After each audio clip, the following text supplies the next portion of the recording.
Arrancar con el segundo tema el día de hoy, que es lo de Rosario Robles, lo de Luis Videgaray, lo de Emilio Cebadúa, y también ahora hay otro nombre que es el de Ramón Sosa Montes. Vamos ya conociendo la lista de los principales artífices, pero no los únicos, ojo, de la estafa maestra. Ayer se habló mucho y hablamos de anuncio, trascendido que se confirmó también por parte del abogado, de que Rosario Robles iba a participar como testigo, iba a también aprovechar este criterio de oportunidad para que la fiscalía no ejerciera alguna acción en contra de ella.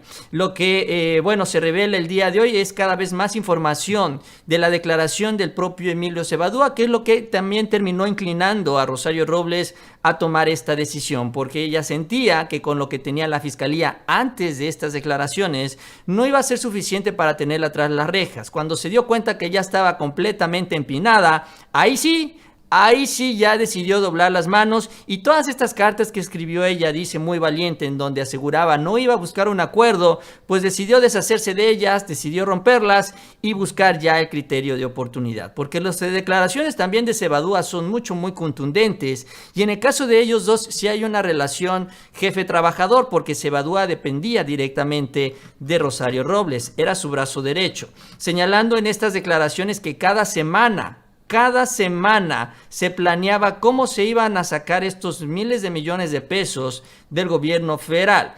Cada semana, al frente de la Sedesol y de la Sedatu, Rosario se reunía con sus colaboradores para trazar la estrategia, incluido ahí como colaborador el propio Emilio Cebadúa.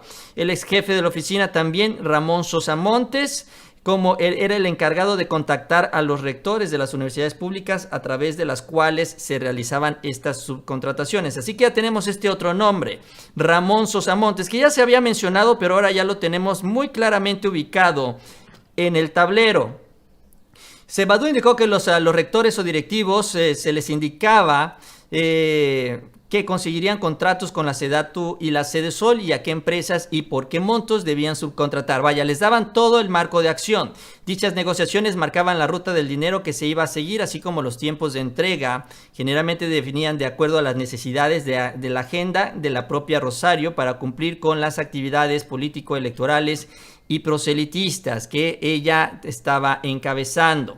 Una vez que se habían establecido todos los procedimientos, porcentajes y ruta del dinero, dice Cebadúa, es que se le avisaba a la Secretaría sobre los resultados de las reuniones. Si se aprobaba era cuando se citaban a las partes y se elaboraban todos los convenios. Ya que se definían y marcaban los tiempos de los contratos, se realizaban las reuniones con los operadores fiscales de las empresas fachadas, las cuales eran subcontratadas por las universidades. Y todos se ponían de acuerdo para un gran saqueo cada semana. Cebadúa precisó que el porcentaje aproximado de cada contrato o convenio que se subcontrataba con las empresas para regresarlo a las manos de los desviadores y destinarlo a fines proselitistas era del 40% del monto contratado. La duda aquí es, y se mantiene, porque yo creo que también es importante definirlo, ¿dónde quedó el otro 60%? O sea, 40% es lo que, una vez que sale el dinero en esta estrategia de subcontratar a las empresas a través de universidades y regresa, se pierde en el camino 60%. Tengo entendido que una parte también se acordaba que se quedara en las universidades y las instituciones. ¿Y la otra parte qué? Porque ellas no se quedaron el 60%. Alguien hizo un gran negocio, alguien se quedó la mayor parte de este dinero. Y ahí es donde también queda la duda sobre si Luis Videgaray, Enrique Peña o quién de los que estaban arriba, que ya no son muchos, son los que se quedaron esta gigantesca cantidad de dinero. Hablando de 5,000 millones nada más, aunque yo creo que sí es más. Algunos dicen que son 7, otros dicen 8 y hasta 10. Pero el 60%... de eso se perdió, eso no está en esto que estamos hablando, solo es el 40%, así que todavía es importante ver qué más hay, qué más se ha encontrado, qué más se puede encontrar, vaya, y sobre todo quién lo tiene y dónde está. Bueno, sobre las declaraciones el día de ayer hablábamos también, el abogado confirma que después de estas ya declaraciones del propio Cebadúa, Rosario Robles, pues iba a aprovechar el criterio de oportunidad. Ya no le quedaba otra porque, como vemos, está muy bien embarrada en todo este tema. y sobre todo que con quien hacía estas reuniones son los que ya la están acusando a ella directamente. Hay muy poco de dónde defenderse y entonces decide ya apuntar hacia Luis Videgaray, exonerando, por cierto, a Enrique Peña Nieto. Eso es lo que precisó el abogado de Rosario Robles el día de ayer. Ante este señalamiento y como el principal artífice de esta tranza, de este saqueo de la estafa maestra versión 2.0, porque la primera la impulsó o la realizó Felipe Calderón, solo se perfecciona con Luis Videgaray, pues escribe una carta, da su posicionamiento, y lo interesante de todo es que si vemos la parte de la fecha, pone que está en Cambridge, Massachusetts, con fecha de ayer 24 de noviembre del 2020, pero vaya, pone la ubicación en Estados Unidos. Váyanle ustedes a creer si efectivamente está en Estados Unidos. Ya obviamente a estas alturas a todos nos queda la duda que siga ahí, donde lo pueden agarrar en cualquier momento. Dice a la opinión pública: lamento profundamente que Rosario Robles opte por acusarme sin fundamentos para tratar de librar su situación legal. Desde el punto de vista humano entiendo lo extraordinariamente difícil de su condición. Dice: lo que dijo el abogado Ramírez sobre mí es completamente falso y carece por ello de sustento alguno. Rosario Robles podrá decir muchas cosas, pero lo que no podrá hacer es probar mentiras. Así le dice: yo no tuve participación alguna en esto de la estafa maestra. Yo nunca fui, dice en el número 13, jefe de la maestra Rosario Robles. Como compañeros fuimos pares y nunca hubo relación de subordinación. Esta parte es importante porque esta es la que va a buscar utilizar él para pues zafarse este golpe, ¿no? Sobre todo porque ella va a decir que ella operó la estafa maestra porque así se lo ordenaron. Y entonces va a decir Luis Videgaray: bueno, yo no tenía facultad, así que lo hiciste tú por decisión propia. Ese será el argumento legal, entiendo yo. Que las ampliaciones presupuestales que hicieron ese de Sol y Sedatu se hicieron con derecho, dice en el 4, en el 5. La Secretaría de Relaciones nada tiene que ver con el manejo de recursos públicos. Y bueno, dice al final: finalmente reitero que estoy listo siempre para atender el llamado de la autoridad competente y contribuir así al esclarecimiento de la verdad. Sí, seguramente. Repito que no voy a permitir que se me difame y por ello habré de defender, dice Videgaray, mi honorabilidad a través de las instancias jurídicas correspondientes. El mecanismo de moda, entre comillas, me salvo culpando a Videgaray, tiene un límite. Y ese límite son la verdad y la ley. Ay, qué bonito lo escribió. Bueno, dice que entonces hay una movida que está de moda, que es echarle la culpa de todo a Videgaray. Videgaray es el gran responsable de todo. Y bueno, si no es de todo, si es en una muy buena parte de todo esto, brazo derecho también del presidente Enrique Peña Nieto, lo sabemos muy bien, hizo y deshizo. Se hablaba que incluso había un gabinete sombra que solo respondía a Luis Videgaray, así que no puede dejar de ser responsable de buena parte del saqueo. El problema es cuando te cae la investigación. Ahora, Rosario Robles responde con una serie de mensajes también sobre este tema, actualizando también o complementando lo que dice su abogado. El día de ayer por la tarde escribió el siguiente tweet: he decidido acogerme a la figura de testigo colaborador. Por el momento es lo único que puedo informar. Se han hecho declaraciones que no han sido acordadas conmigo. He instruido a mis abogados a atenerse al procedimiento judicial. Lo que sí debo decir es que hablaré con la verdad. Esto fue lo que escribió el día de ayer Rosario Robles. Sin embargo, hoy, hace unos minutos, acaba de escribir lo siguiente: reitero mi compromiso de hablar con la verdad. He pedido a mis abogados que generen estrategia jurídica conjunta para acceder a un criterio de oportunidad consciente de lo que significa. Seguro habrá quienes nieguen los hechos, pero las pruebas hablarán. Es lo que señala Rosario Robles, que algunos dicen que con esto desmiente a su abogado, que no es necesariamente lo de Videgaray, que ya se echó para atrás, que la amenazaron, que muchas cosas, ¿no? Hay ya mucha interpretación de estos dichos de la propia Rosario Robles, pero yo creo que más bien el abogado se fue de boca. Eso es lo que ella quiere decir, que ya está pues enseñando la sorpresa antes de que terminen de envolverla.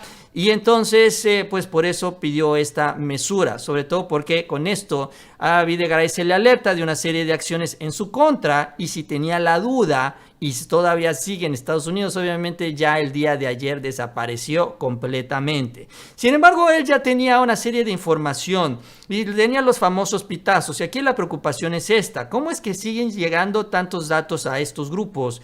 ¿Cómo siguen ellos recibiendo tantos beneficios del sistema si supuestamente ya no lo están controlando? Vamos con la columna que publica Mario Maldonado el día de hoy, que se publica así, se titula así: La cacería de Luis Videgaray, donde habla sobre este episodio que nos enteramos todos los mexicanos ya hace algunas semanas, en donde pues aparece una supuesta orden de aprehensión que le rebotan a la fiscalía, y la fiscalía dijo: ¿saben qué? Pues es que no era una orden de aprehensión, nada más la llevamos para que nos la arreglaran y pudiéramos presentarla bien a bien.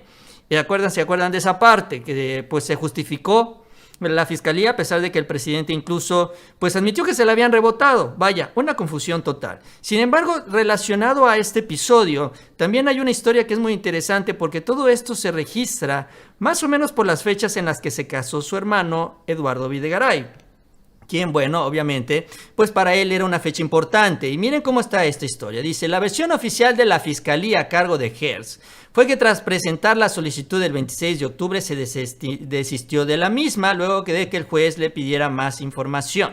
Según fuentes cercanas al caso, la fiscalía planeaba aprender a Luis Videgaray y a su llegada al aeropuerto de Toluca, donde se presumía que aterrizaría a bordo de un avión privado procedente de Estados Unidos. Aquí vamos a poner un poquito más grande. Dice: la boda, ¿cuál era el destino? Bueno, el destino era la boda entre Eduardo Videgaray y la conductora Sofía Rivera Torres, que se llevó a cabo el sábado 1 de noviembre en un hotel de la Ciudad de México.